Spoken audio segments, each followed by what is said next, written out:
Hello friends, this is Jivesh. I welcome to my channel Bioprofessional. Today we are going to discuss about amino acids. So before I start the video, I want to tell you something. It doesn't matter whether you are in college, university or appearing for any kind of national level examination, right? The concept is going to remain with the same. So what you need to do is grab your pen and a paper, put your 100% attention and try to learn from the lecture series so that there is no chance of making any error in the examination hall. So stay tuned and watch the complete video. तो जब हम amino acids के बारे में बात करते हैं तब आपका दिमाग में ही आता है कि एमिनो एसिड तो वेलिन, ग्लाइसिन, थ्रियोनिन, एस्पेराजिन ये सारे एमिनो एसिड्स है, राइट? लेकिन ये जो नाम आपने सुना ये कहाँ से आया है, राइट? तो चलिए हम एक दो इंफॉर्मेशन देख लेते इसके बारे में, क्योंकि हम हर एक एमिनो एसिड्स के बारे में अगर जानने की कोशिश करेंगे, मतलब ये कहाँ से आया, डिराइव हुआ, तो ये वीडियो बहुत लंबा हो जाएगा। तो चलिए हम एक दो देख लेते। तो सबसे पहली बार जो एमिनो एसिड डिस्कवर हुआ था इन द ईयर 1806 और ये थ्रियोनिन हुआ था 1938। तो आप सोच रहे होंगे सिर्फ एस्पेराजिन और थ्रियोनिन ही क्यों? तो मैं ये जो स्टैंडर्ड एमिनो एसिड डिस्कवरी इसका ईयर मैंने यहाँ पे लिखा है, ठीक है? तो अभी स्टैंडर्ड एमिनो एसिड क्या होता है थोड़ी देर में हम मालूम कर लेंगे। तो जो एस्पेराजिन है ना, इसका नाम आया है एस्पेरागास से। एस्पेरागास से इसका नाम आया था क्योंकि पहली बार जो एस्पेरागास से इसका डिस्कवरी हुआ था, तो इस एस्पेरागास टर्म से ये टर्म डिराइव हुआ था। उसके बाद हम बात करते हैं ग्लूटामेट की। तो ग्लूटामेट जो है ये व्हीट में एक प्रोटीन पाया जाता है जिसका नाम है ग्लूटेन। तो ये एक मेजर प्रोटीन है, ग्लूटेन से ये ग्लूटामेट आया था नाम। उसके बाद अगर हम बात करते हैं टायरोसिन की, तो टायरोसिन जो है ये चीज से डिस्कवर हुआ था, ठीक है? और एक ग्रीक वर्ड है, ग्रीक वर्ड नाम है टायरोस। टायरोस मतलब चीज, तो ये टायरोस से टायरोसिन डिस्कवर हुआ था, ठीक है? मतलब टायरोस से ये नाम लिया गया था।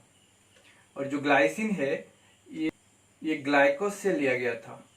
ग्लाइकोस भी एक ग्रीक वर्ड है, मतलब ग्लाइकोस मतलब होता है स्वीट, बिकॉज जो ग्लाइसिन है ग्लाइसिन टेस्ट स्वीट्स, ये स्वीट टेस्ट है देता है। तो मतलब जितने भी एमिनो एसिड्स का डिस्कवरी हुआ है ज्यादातर केस में देखा गया है कि ये सोर्स से लिया गया है नाम, मतलब कहाँ से पहली बार डिस्कवरी हुआ है उसके हिसाब से इन सारे एमिनो एसिड्स के नाम दिया गया है। तो चलिए हम अभी देख लेते मतलब स्टैंडर्ड एमिनो एसिड्स के बारे में थोड़ा।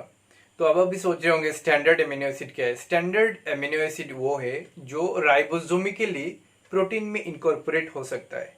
हमें ये पता है ना, जब प्रोटीन का सिंथेसिस होता है तो राइबोसोम जो है एक एक करके प्रोटीन को टेक करता है एक पॉलीपेप्टाइड में।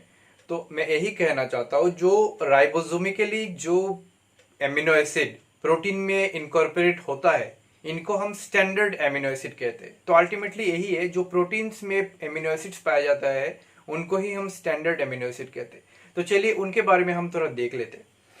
तो यहाँ पे देखिए मैंने क्या किया, सारे 20 डिफरेंट स्टैंडर्ड एमिनो एसिड्स के बारे में मैंने लिखा यहाँ पे।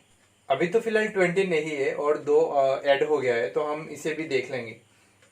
तो जो एमिनो एसिड्स है ना उनको एब्रीविएशन किया गया, जनरली उनको एब्रीविएशन किया गया। जो पहला 3 लेटर है ना, एक एमिनो एसिड का जो 3 लेटर है इनसे वो एब्रीविएशन किया गया। लेकिन उसको जो और सिंपल बनाने के लिए एक साइंटिस्ट है, उनका नाम मैं यहीं पे लिख देता हूँ। उनका नाम है मार्गरेट ओकली डेहॉफ।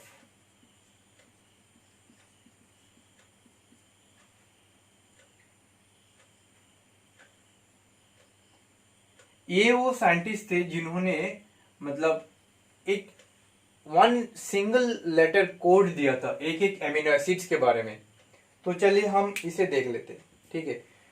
जो यहाँ पे मैंने पहला 6 लिखा है, ये पहला जो है एक एमिनो एसिड का जो पहला कोड लेटर है इनसे लिया गया है। जैसे कि मान लीजिए सिस्टीन को हम सी से डिनोट करते हैं, हिस्टिडीन को हम H से डिनोट करते हैं, आइसोल्यूसिन को हम I से डिनोट करते हैं, फिर मिथ्योनिन को M से करते हैं, सेरिन को S से करते हैं, वेलिन को V से करते हैं, ठीक है। और उसके बाद ये जो 5 की ग्रुप है, ये सबसे कॉमन एमिनो एसिड पाया जाता है प्रोटीन्स में, ठीक है। तो इनका भी एलानिन को हम ऐसे डिनोट करते हैं, ग्लाइसिन को G से करते हैं, ल्यूसिन को L से करते हैं, प्रोलिन को P से करते हैं और थ्रियोनिन को T से करते हैं। और इनमें से भी सबसे कॉमन जो पाया जाता है यही है। अगर मैं देखूं इन 5 में से अगर सबसे कॉमन कोई है प्रोटीन्स में पाया जाता है तो ये है ल्यूसिन। और इसके बाद ये जो 4 ग्रुप है ना, ये फोनेटिक्स के हिसाब से रखा गया है। फोनेटिक्स मतलब हम कैसे प्रोनाउंस करते हैं इसके हिसाब से। जैसे कि मान लीजिए आर्जिनिन में जो आर जो है ना, ये एक स्ट्रेच हो रहा है आर्जिनिन, तो इसके हिसाब से ये रखा गया है। तो ये कोड आर है। फिर फिनाइल एलानिन, वैसे तो PHE से स्टार्ट होता है, मैंने इसलिए F लिखा है यहाँ पे क्योंकि ये F से मतलब सिंगल लेटर कोड F है इसका। फिर टायरोसिन की Y है और ट्रिप्टोफैन की W है, तो हम इसे डिनोट करते हैं सिंगल लेटर कोड को। एस्पर्टिक एसिड को हम D से डिनोट करते हैं, एस्पेराजीन को हम N से करते हैं, फिर ग्लूटामेट को हम E से करते हैं और ग्लूटामाइन को हम Q से करते हैं, ठीक है। और उसके बाद देखिए यहाँ पे 6 हो गया, 6, 5, 11, 4, 15 यहाँ पे, और 4 हो गया 19 और 1 बच गया है, ठीक है। तो ये जो 1 है ना, ये लाइसिन है। जो लाइसिन है ना, ये तो L से होता है स्टार्ट, पहला लेटर L है, लेकिन L तो ऑलरेडी हो गया है यहाँ पे देखिए ल्यूसिन। तो क्योंकि ये L से है तो यहाँ पे जो है ये K से डिनोट किया गया, क्योंकि L K जो है ये L के वेरी नियर टू L है। क्योंकि टोटल जो लेटर है 26 ही है और 19 तो इधर ही चला गया, तो इसके हिसाब से ही मतलब K को रखा गया था। तो आपको क्या करना है, ये सारे जो सिंगल लेटर कोड है ना, ये सारे सिंगल लेटर कोड को आपको मेमोराइज करना है। क्योंकि ये जो चैप्टर है आपको बहुत सारे चीज को मेमोराइज भी करना पड़ेगा।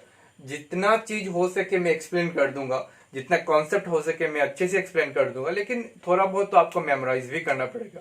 देखिए ये सारी चीजों को तो आपको याद रखना पड़ेगा, ठीक है। अभी भी जो है हम जब बायोकेमिस्ट्री के बुक को कंसल्ट करते हैं ना, तो ये इन 20 स्टैंडर्ड एमिनो एसिड्स के बारे में ही डिटेल्स में लिखा गया है। तो 21 जो स्टैंडर्ड एमिनो एसिड है, इसका नाम है सेलिनोसिस्टीन। इसका नाम क्या है? सेलिनोसिस्टीन। और जो 22nd में है ये है पायरोलाइसिन। ये 3 लेटर, इसका 3 लेटर एब्रिविएशन है SEC एंड इसका है PYL, और सिंगल लेटर इसका हो गया U एंड इसका हो गया O। तो मैं आपको फिर से कह रहा हूं, ये जो सिंगल लेटर कोड मैंने, आप एक बार स्क्रीनशॉट भी ले सकते हैं, ले लीजिए। तो ये जो सारे सिंगल लेटर कोड है ये आपको याद हो जाना चाहिए। तो अभी चलिए हम एमिनो एसिड के स्ट्रक्चर के बारे में बात करते हैं। ये देखिए इसका जनरल स्ट्रक्चर है, ठीक है, एमिनो एसिड की। तो इसमें क्या है, कार्बोक्सिल ग्रुप है, इसमें एक एमिनो ग्रुप है, इसमें एक हाइड्रोजन एटम है और इसमें R ग्रुप है, ठीक है। तो मैं स्टैंडर्ड एमिनो एसिड की बात कर रहा हूं। मैं अभी जितना भी डिस्कस करूंगा ये सारा स्टैंडर्ड एमिनो एसिड के बारे में डिस्कस करूंगा। तो देखिए यहाँ पे जो है, यहाँ पे इसको कहते हैं हम अल्फा कार्बन। तो इसको हम अल्फा कार्बन क्यों कहते हैं? क्योंकि इसमें जो है कार्बन एटम में जो है इसको फंक्शनल ग्रुप जुड़ा हुआ है। देखिए इसको, ये कार्बोक्सिलिक ग्रुप भी जुड़ा हुआ है, तो इसे हम अल्फा कार्बोक्सिलिक ग्रुप कहते हैं। इसमें जो एमिनो ग्रुप भी है तो इसलिए अल्फा एमिनो ग्रुप कहते हैं। और जो कि ये अल्फा कार्बन के साथ जुड़ा हुआ है इसलिए हम इसे कहते हैं अल्फा एमिनो एसिड, ठीक है।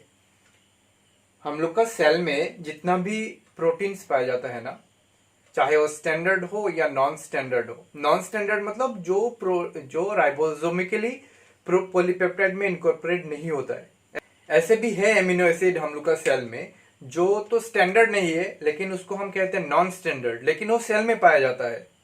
More than 300 different alpha amino acids are found in our cells, right. तो अभी बात आता है कि सिर्फ अल्फा एमिनो एसिड होता है कि दूसरा भी कुछ एमिनो एसिड होता है। देखिए यहाँ पे मैंने कहा कि ये अल्फा कार्बन के साथ अटैच है, इसलिए हम इसे कहते हैं अल्फा एमिनो एसिड, राइट। अगर मान लीजिए ये लाइसिन है, ठीक है, ये मैं लाइसिन की बात कर रहा हूँ, इसमें क्या है, ये अल्फा कार्बन है, ये बीटा है, ये गामा है, ये डेल्टा है और ये एप्सिलॉन है। तो अगर मान लीजिए एमिनो ग्रुप, अगर जो ये एमिनो ग्रुप यहाँ पे अटैच हो जाए तो इसे हम कहेंगे बीटा एमिनो एसिड, ऐसे ही हम नाम देते। लेकिन हम लोग जो डिस्कस करने जा रहे हैं ये सिर्फ अल्फा एमिनो एसिड के बारे में हम डिस्कस करने जा रहे हैं, क्योंकि हम लोग को जो सेल में अल्फा एमिनो एसिड ही है और जितना भी स्टैंडर्ड एमिनो एसिड है ये सारे अल्फा एमिनो एसिड ही है। तो अगर हम स्टैंडर्ड एमिनो एसिड को देखें तो इसको जो हमने 2 क्लास में डिवाइड किया, एक है प्राइमरी एमिनो एसिड और एक है सेकेंडरी एमिनो एसिड। तो प्राइमरी एमिनो एसिड मतलब जो जहां पे एमिनो ग्रुप प्रेजेंट हो, NH2 ग्रुप प्रेजेंट हो, इसको हम प्राइमरी एमिनो एसिड कहते हैं। और जहां पे इमिनो ग्रुप प्रेजेंट हो, NH ग्रुप प्रेजेंट हो, इसको हम सेकेंडरी एमिनो एसिड कहते हैं। तो इसको हम इमिनो एसिड भी कहते हैं, इमिनो एसिड भी कहते हैं, क्योंकि यहाँ पे जो इमिनो ग्रुप है और यहाँ पे एमिनो ग्रुप है, ठीक है। तो इसका एग्जाम्पल है क्या? हाँ, इसका भी एग्जाम्पल, क्योंकि हम लोगों ने जो स्टैंडर्ड एमिनो एसिड लिया है तो इसका जो एग्जाम्पल है ये प्रोलिन है। सिर्फ प्रोलिन ही है जिसमें इमिनो ग्रुप प्रेजेंट है, NH ग्रुप प्रेजेंट है, और बाकी जितना भी एमिनो एसिड है, rest all standard amino acid जो है ये प्राइमरी एमिनो एसिड है। देखिए अगर हम स्टैंडर्ड एमिनो एसिड को देखें तो इसमें देखिए क्या है कि यहाँ पे 4 डिफरेंट ग्रुप है, कार्बन एटम के साथ 4 डिफरेंट ग्रुप है। एक तो कार्बोक्सिल ग्रुप है, एक एमिनो ग्रुप है, एक हाइड्रोजन एटम है और एक आर है। आर मतलब साइड चेन, हम देखेंगे उसके बारे में, अब देखेंगे। तो अगर मतलब यहाँ पे इस कार्बन एटम के साथ 4 डिफरेंट ग्रुप प्रेजेंट है, due to the presence of 4 different groups, और ये जो अरेंजमेंट है ना ये टेट्राहेड्रल अरेंजमेंट है, और ये जो 4 डिफरेंट ग्रुप होने की वजह से वो जो 2 यूनिक स्पेशल अरेंजमेंट में ये रह सकता है, 2 unique special arrangement, right. Special arrangement, special का मतलब है क्या? रिलेटेड टू सम स्पेस, मतलब ये क्या है, ये 2 कॉन्फ़िगरेशन में रह सकता है। तो चलिए हम इस 2 कॉन्फ़िगरेशन को हम देख लेते हैं। तो आप यहाँ पे देख सकते हैं जो इसका जो है ये 2 कॉन्फ़िगरेशन हो सकता है इसका, ठीक है। एक तो ये ऐसे हो सकता है और ये एक ऐसा हो सकता है, 2 कॉन्फ़िगरेशन, मतलब ये 3D स्पेस में ऐसे अरेंज हो सकता है, ठीक है। तो यहाँ पे डिफरेंस क्या है, ये जो है मिरर इमेज है, एक का एक दूसरा मिरर इमेज है, लेकिन ये जो 2 मिरर इमेज है, ये mirror image non super imposable है। अगर एक के ऊपर हम एक रखते हैं तो ये सुपर इम्पोज नहीं होता है। सुपर इम्पोज का मतलब ये एच के NH3 के ऊपर NH3 नहीं जाएगा ऐसे रखने से, देखिए आप नहीं होगा। तो पहली बात आप देखिए, अगर कोई कार्बन एटम के पास 4 डिफरेंट ग्रुप्स हो, ठीक है, तो 4 डिफरेंट ग्रुप्स हो और ये 2 यूनिक स्पेशल अरेंजमेंट में रह सकता है, तो उसे हम कहते हैं क्या? स्टीरियो आइसोमर, ठीक है। और अगर ये 2 स्टीरियो आइसोमर अगर नॉन सुपर इम्पोजिबल है, non super imposable mirror image है, तो हम इसे कहते हैं एनंशियोमर। हम इसे क्या कहते हैं? एनंशियोमर। और based on the presence of amino group, right, based on the presence of amino group हम इसे नाम देते हैं, ठीक है। अगर ये एमिनो ग्रुप अगर लेफ्ट साइड में प्रेजेंट होता है तो इसे हम कहते हैं एल फॉर्म, ठीक है। और अगर ये राइट साइड में रहता है तो इसे हम कहते हैं डी फॉर्म, ठीक है। तो इसे हम क्या कहते हैं? Absolute configuration. इसका 2 अलग अलग कॉन्फ़िगरेशन है, तो हम लोगों ने क्या किया, एक नाम दे दिया इसको कि अगर ऐसे फॉर्म में रहता है तो इसे हम एल कहेंगे, अगर एमिनो ग्रुप लेफ्ट साइड में होगा, और अगर एमिनो ग्रुप राइट साइड में प्रेजेंट रहता है तो इसे डी कहते हैं। तो ये एल और डी क्या है? एब्सोल्यूट कॉन्फ़िगरेशन है, absolute configuration, right, absolute configuration है।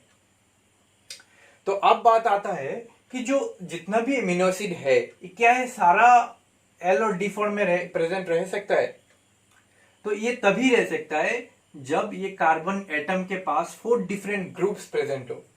लेकिन आप देखिए ग्लाइसिन के अब अगर हम बात करें तो ग्लाइसिन जो है ये R इज बेसिकली H, क्योंकि ग्लाइसिन में R बेसिकली H है। ये तो एलानिन का केस मैंने लिया, यहाँ पे R ग्रुप की जगह पे क्या है, CH3 ग्रुप है। तो ग्लाइसिन के पास तो 4 डिफरेंट ग्रुप्स नहीं है, क्योंकि ये जो कार्बन है ये सिमेट्रिकल कार्बन है। ठीक है, सिमेट्रिकल कार्बन, क्योंकि मतलब ये 4 डिफरेंट ग्रुप्स नहीं है। अगर 4 डिफरेंट ग्रुप्स प्रेजेंट रहता है तो इसे हम क्या कहते हैं, एसिमेट्रिकल कार्बन, और इसको ही हम कहते हैं कायरल कार्बन। इसे हम क्या कहते हैं, कायरल कार्बन।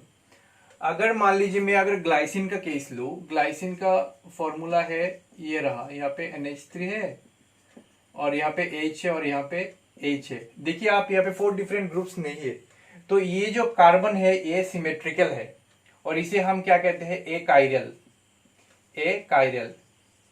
तो आप एक बात ध्यान रखना, अगर कोई कार्बन एटम इसके 4 डिफरेंट ग्रुप्स प्रेजेंट रहता है तो ये जो कार्बन एटम है ना, ये जो कंपाउंड है ये ऑप्टिकली एक्टिव है।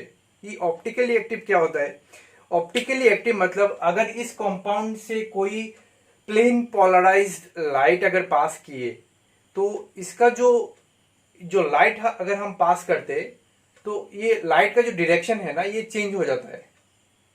ठीक है, ये लाइट जो है रोटेट हो जाता है। अगर ये लाइट क्लॉकवाइज रोटेट होता है, क्लॉकवाइज रोटेट होता है तो इसे हम क्या कहते हैं, डेक्स्ट्रो रोटेटरी। इसे हम क्या कहते हैं, डेक्स्ट्रो रोटेटरी। और अगर ये एंटी क्लॉकवाइज, अगर ये एंटी क्लॉकवाइज रोटेट होता है तो इसे हम क्या कहते हैं, लेवो रोटेटरी, लेवो रोटेटरी। तो आप अभी शायद इतना इसके बारे में नहीं जानते होंगे। तो जब हम टेक्निक्स इन बायोलॉजी में सर्कुलर डायग्राम को अच्छे से समझेंगे तब हम इसके बारे में अच्छे से डिस्कस करेंगे कि प्लेन पोलराइज्ड लाइट क्या होता है, ये कैसे बनता है, ये क्यों जरूरी है। तो इसके बारे में हम इन डिटेल स्टडी करेंगे। बस अब यही ध्यान रखना कि जितना एमिनो एसिड एक्सेप्ट ग्लाइसिन, सारा जितना एमिनो एसिड है ये क्या है, ऑप्टिकली एक्टिव है। ठीक है, देखिए यहाँ पे मैंने अभी जो एक टेबल शो किया ये बहुत इंपॉर्टेंट है, ये आपको कैसे भी करके याद होना चाहिए। ठीक है, देखिए हम अगर एमिनो एसिड की जनरल स्ट्रक्चर को देखें तो यहाँ पे क्या है, कार्बोक्सिल ग्रुप है, एक एमिनो ग्रुप है, ठीक है, एक हाइड्रोजन है और R ग्रुप है। तो ये जो स्ट्रक्चर है मैं आपको दिखाता हूं, ये जो स्ट्रक्चर है ना ये तो कॉमन है सारे एमिनो एसिड में, ये तो स्ट्रक्चर कॉमन है, बस डिफरेंस है बस R ग्रुप में। तो based on the R group हम डिफरेंट एमिनो एसिड को बताते हैं। ठीक है, अगर यहाँ पे H है तो ग्लाइसिन है, अगर CH3 तो एलानिन है। ठीक है, तो ये स्ट्रक्चर जो है ना, बुक से आप स्ट्रक्चर्स को भी कंसल्ट कर लेना, क्योंकि अगर ये मैं स्ट्रक्चर डिस्कस करने लग जाऊँ तो ये वीडियो बहुत लंबा हो जाएगा। अगर आप स्ट्रक्चर भी अच्छे से सीख लेंगे तो आपको बहुत कॉन्फिडेंस आ जाएगा, मैं कह रहा हूँ। ठीक है, तो अभी देखिए, तो डिफरेंस है बस R ग्रुप में, डिफरेंस बस क्या है, R ग्रुप में। तो हम based on the R groups amino acid को क्लासिफाई करते हैं। अगर ये R ग्रुप नॉन पोलर है, ठीक है, आपको मालूम है ना नॉन पोलर और पोलर। ठीक है, तो आप एक बार अगर नहीं मालूम है तो आप देख लेना नॉन पोलर और पोलर क्या होता है। अगर ये R ग्रुप नॉन पोलर होता है तो इसमें भी 2 टाइप है। अगर ये एलिफेटिक और एरोमेटिक, ये मालूम है ना, एलिफेटिक और एरोमेटिक। एरोमेटिक मतलब जिसमें बेंजीन रिंग हो, और जनरली एलिफेटिक जो होता है ये चेन होता है, कार्बन चेन, और एरोमेटिक में जो रिंग लाइक स्ट्रक्चर होता है। तो अगर ये इतने भी बेसिक चीज आपको थोड़ा बहुत भी कंफ्यूजन हो रहा है तो आप प्लीज बुक कंसल्ट कर लीजिए, क्योंकि एक भी टर्म जो है आपको कंफ्यूजन नहीं होना चाहिए।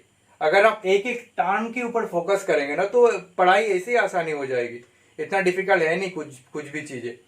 तो देखिए, और मैंने कहा ये सारा जो 1 सिंगल लेटर कोड है ये आपको आनी चाहिए। ठीक है, तो एलिफेटिक में अगर देखिए तो ये वेलिन है, एलानिन है, ल्यूसिन है, आइसोल्यूसिन है, फिर ग्लाइसिन है, मिथियोनिन है, प्रोलिन है। ये 1 2 3 4 5 6 7 है जो एलिफेटिक है। और ये क्या है, ट्रिप्टोफैन है, और ये फिनाइल एलानिन है, ये है एरोमेटिक।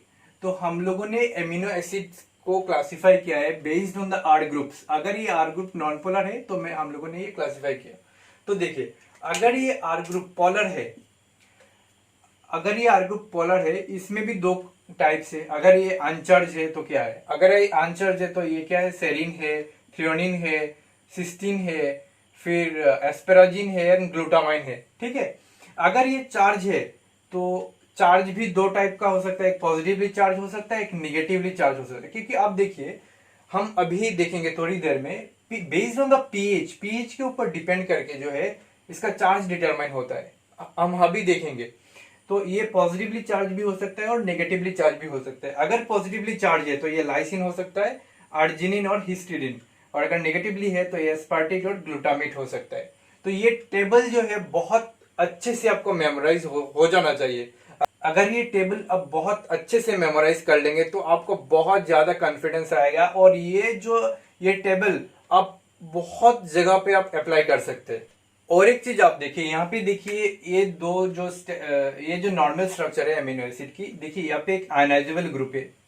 क्या है ये आयनाइजेबल? यहाँ पे पॉजिटिव चार्ज आप देख ही रहे, और यहाँ पे भी एक नेगेटिव चार्ज है, ये भी आयनाइजेबल ग्रुप है। तो मतलब हर एक अमीनो एसिड में दो आयनाइजेबल ग्रुप तो है, लेकिन उसमें आर ग्रुप भी है, शामिल है, ठीक है। तो जिस भी आर ग्रुप में आयनाइजेबल ग्रुप है, तो ये यहाँ पे दो है और एक है, तीन हो जाएगा, तीन आयनाइजेबल ग्रुप्स।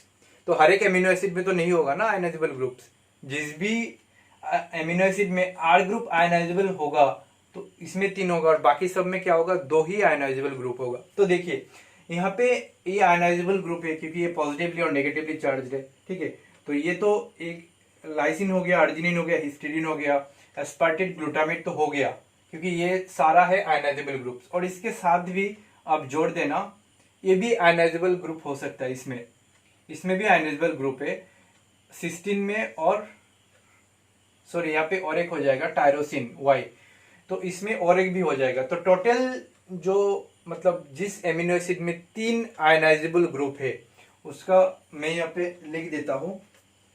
यहाँ पे आप देख लेना, यहाँ पे के है, आर है, एच, डी, ई, उसके बाद सी और वाई, 3, 4, 5, 6, 7, ये 7 डिफरेंट एमिनो एसिड है जिसमें 3 आयनाइजेबल ग्रुप से 3 आयनाइजेबल ग्रुप से, और इसे हम क्या कहते हैं, ट्राइप्रोटिक कहते हैं, ठीक है। मतलब हम क्लासिफाई करते हैं एमिनो एसिड को depending on the presence of ionisable groups. अगर किसी भी एमिनो एसिड में दो आयनाइजेबल ग्रुप्स प्रेजेंट होता है, ठीक है, तो इसे हम डाइप्रोटिक कहते हैं। और अगर एमिनो एसिड में 3 आयनाइजेबल ग्रुप प्रेजेंट होता है तो इसे हम ट्राइप्रोटिक एमिनो एसिड कहते हैं। और हम बात किसके रेस्पेक्ट में कर रहे हैं? हम सारे जो बात स्टैंडर्ड एमिनो एसिड के रेस्पेक्ट में कर रहे हैं। जब हम एमिनो एसिड के बारे में बात करते हैं तो ये 3 डिफरेंट टर्मिनोलॉजी जो है हमको अच्छे से समझना पड़ेगा, ठीक है।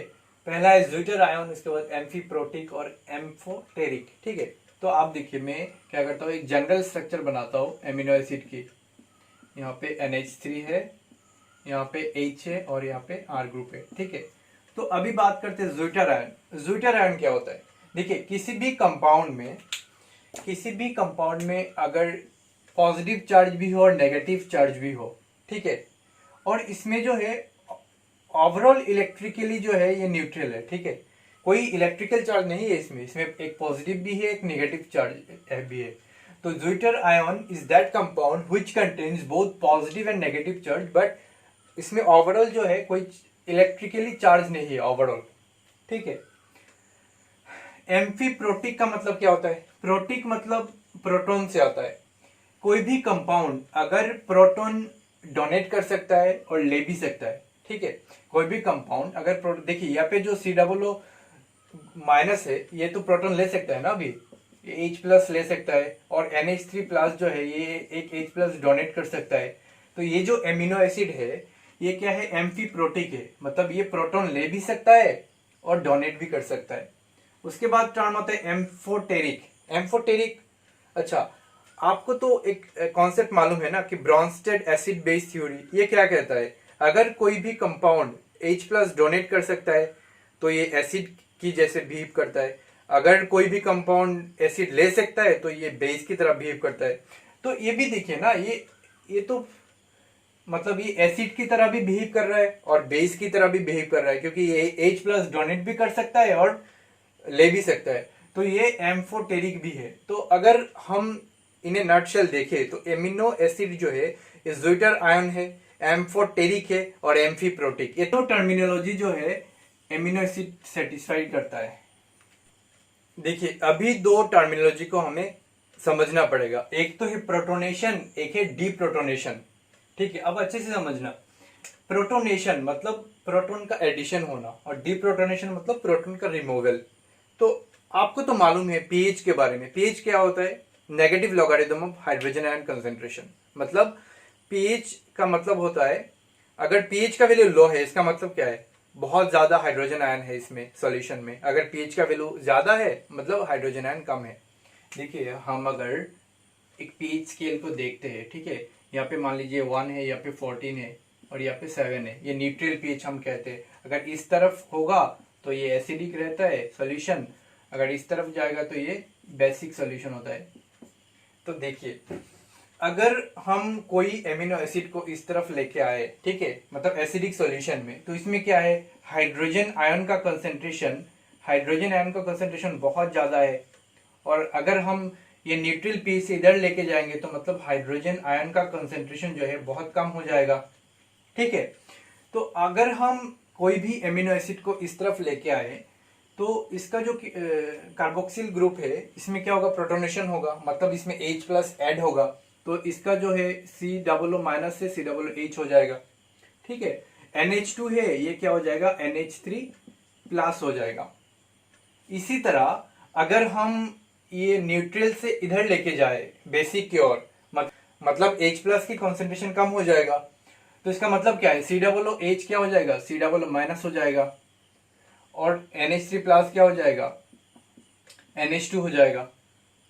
तो ये एक बहुत ही इंपॉर्टेंट कॉन्सेप्ट है। देखिए यहाँ पे क्या था? पहले ये नेगेटिवली चार्ज था, यहाँ पे क्या था? नेगेटिवली चार्ज था। ठीक है, और ये क्या था? अनचार्ज था। अगर आप देखिए, अगर आप एक नॉर्मल एमिनो एसिड की स्ट्रक्चर आप अगर बनाए तो यहाँ पे क्या है? यही तो है NH3+, यहाँ पे H और यहाँ पे R, जो कोई भी होगा। तो अगर देखिए अगर कोई भी एमिनो एसिड में प्रोटोनेशन होता है तो क्या हो सकता है? जो COO- है, मतलब ये पहले नेगेटिवली चार्ज था, ये क्या हो गया? ये अनचार्ज हो गया। ये क्या हो गया? ये अनचार्ज हो गया। ये अनचार्ज हो गया। और जो पहले अनचार्ज था ये क्या हो गया? पॉजिटिवली चार्ज हो गया। तो आपको कॉन्सेप्ट क्या लेना है इससे? अगर कोई एमिनो एसिड की प्रोटोनेशन होता है, ठीक है, तो ये ओवरऑल क्या होता है? ओवरऑल पॉजिटिवली चार्ज हो जाता है। क्योंकि देखिए ये तो पहले नेगेटिवली चार्ज था, ये तो अनचार्ज हो गया, और जो अनचार्ज था ये पॉजिटिवली चार्ज हो गया। तो मेरा कहने का मतलब यही है कि जो मतलब कोई भी एमिनो एसिड में अगर प्रोटोनेशन होता है तो ओवरऑल जो है ये पॉजिटिव चार्ज डेवलप हो जाता है। और यही केस अगर आप डीप्रोटोनेशन में देखें तो ये तो पहले अनचार्ज था, अनचार्ज जो था ये क्या हो गया? नेगेटिवली चार्ज हो गया, और जो पॉजिटिवली चार्ज था ये अनचार्ज हो गया। तो कोई भी एमिनो एसिड की अगर हम डीप्रोटोनेशन करें, मतलब बेसिक सॉल्यूशन में डाल दे, तो इसमें क्या होगा? जो ओवरऑल क्या होगा? नेगेटिव चार्ज डेवलप होगा। तो इसी की रिलेटेड एक कॉन्सेप्ट है जिसे हम कहते हैं पीकेए वैल्यू, राइट? पीकेए। तो पीकेए क्या होता है? पीकेए वो होता है, मतलब कोई भी प्रोटॉन को रिलीज करने की जो टेंडेंसी है, यही है पीकेए वैल्यू। मतलब the tendency of releasing proton is nothing but the pK value. मतलब अगर कोई एमिनो एसिड का पीके वैल्यू बहुत कम है, इसका मतलब है ये प्रोटॉन को रिलीज करने की जो टेंडेंसी है बहुत ज्यादा है। ठीक है, अगर पीके वैल्यू ज्यादा है मतलब प्रोटॉन को रिलीज करने की जो टेंडेंसी है बहुत कम है। ठीक है, तो चलिए हम एक एग्जांपल ले लेते हैं। मान लीजिए हम ग्लाइसिन को लेते हैं और ये सारी चीजों को अच्छे से समझते हैं। तो चलिए हम पीके वैल्यू को देखते हैं, समझते हैं अच्छे से। देखिए यहाँ पे जो ग्लाइसिन मैंने लिखा है, इसमें लिखा है मैंने PK1। तो अभी आप सोच रहे PK1 क्या है, फिर मैंने लिखा PK2, मैंने दो वैल्यू लिखा है। ठीक है, तो मैं फिर से ये स्ट्रक्चर बनाता हूँ, आप भी सीख लेंगे मेरे साथ साथ, अभी सीख लेंगे शायद देखते देखते। तो ये क्या है? फिर यहाँ पे H है और यहाँ पे ग्लाइसिन है, इसकी वजह से R भी H है। मतलब R ग्रुप भी जो है H है। तो देखिए अगर मैं बोल रहा हूं कि ये जो pk1 है ना, ये मैंने कहा pka क्या है, tendency of releasing proton, right. मतलब ये कौन सा पेज वैल्यू में जाके ये जो COOH ये बन गया, ठीक है। COOH अगर ये बन गया कौन सा वैल्यू में जाके, क्योंकि देखिए ये जो है इसने क्या किया, प्रोटॉन रिलीज किया, तभी तो जाके ये बन गया ना।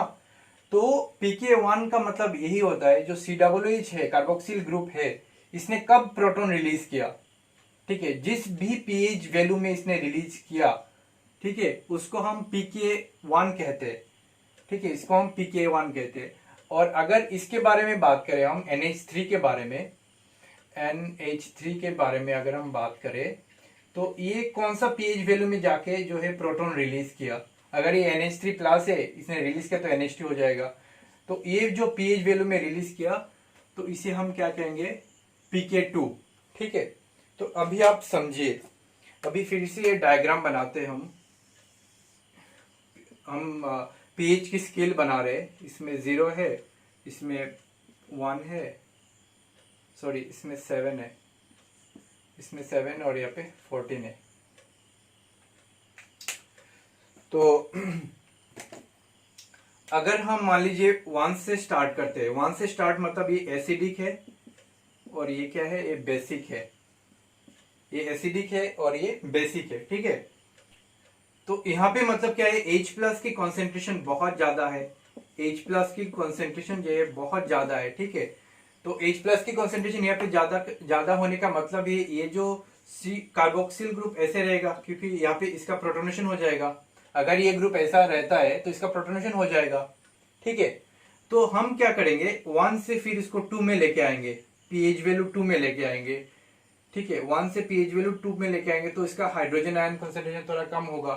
फिर इसे हम जो 2.34 में लेके आएंगे, 2.34 में जिस pH वैल्यू, मतलब ये जो है pH वैल्यू दिया हुआ है, तो pH वैल्यू जब 2.34 में हम लेके आएंगे, ठीक है, तब ये क्या करेगा, जो COOH था ना, ये क्या COOH जो था, ये इसका प्रोटॉन रिलीज हो जाएगा, इसका प्रोटॉन रिलीज हो जाएगा और ये कंडीशन बन जाएगा।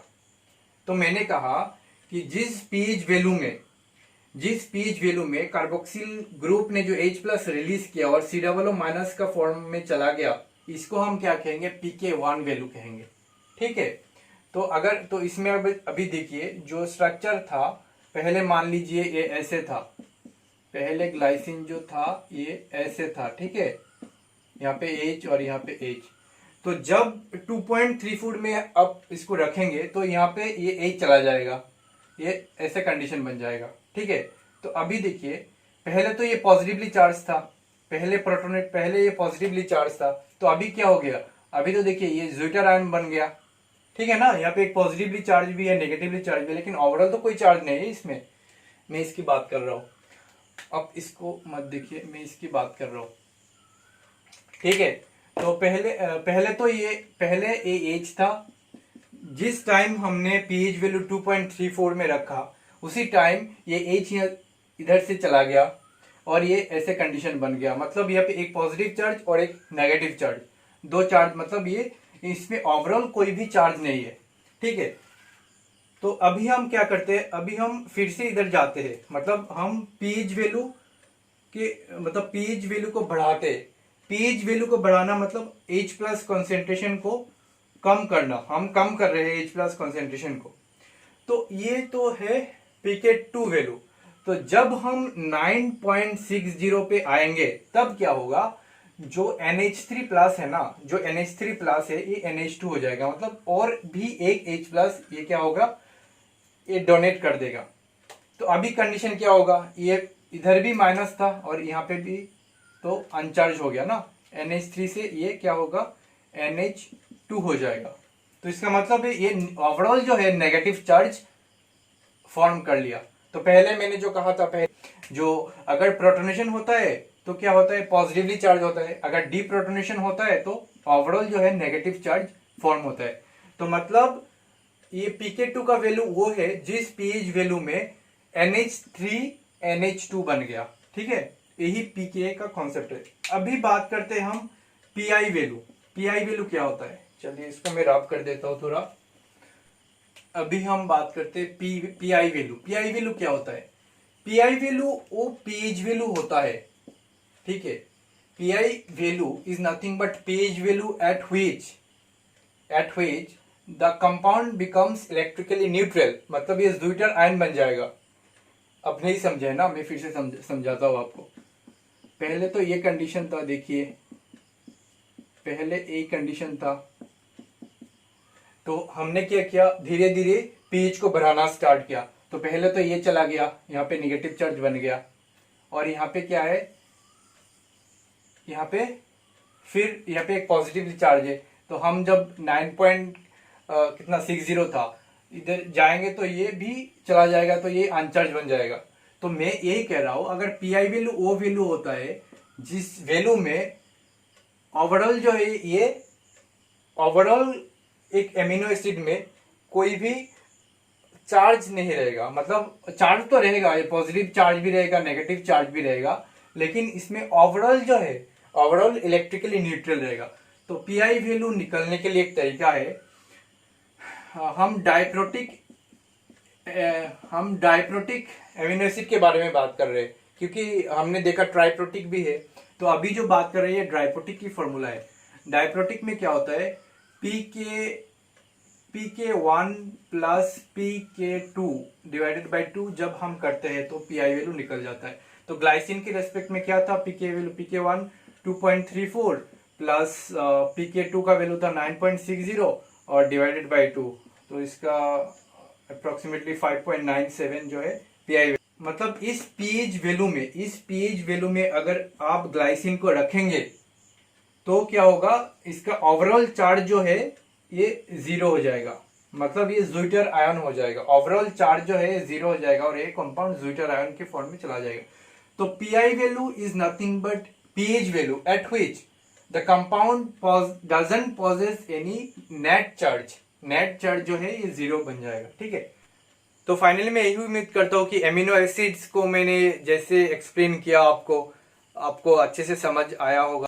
अगर आपको थोड़ा बहुत भी प्रॉब्लम हो रहा है ना, आप जरूर कमेंट सेक्शन में लिख दीजिएगा, मैं जरूर रिप्लाई करने की कोशिश करूंगा। अगर आपको इस लेक्चर ने थोड़ी बहुत भी नॉलेज को इम्प्रूव करने में हेल्प किया है तो प्लीज मेरे इस चैनल को सब्सक्राइब कीजिए, इस वीडियो को लाइक कीजिए और शेयर कीजिए अपने दोस्तों के साथ, ताकि उन्हें भी मौका मिले इन सारी चीजों को अच्छे से समझने के लिए। Thank you for watching this video.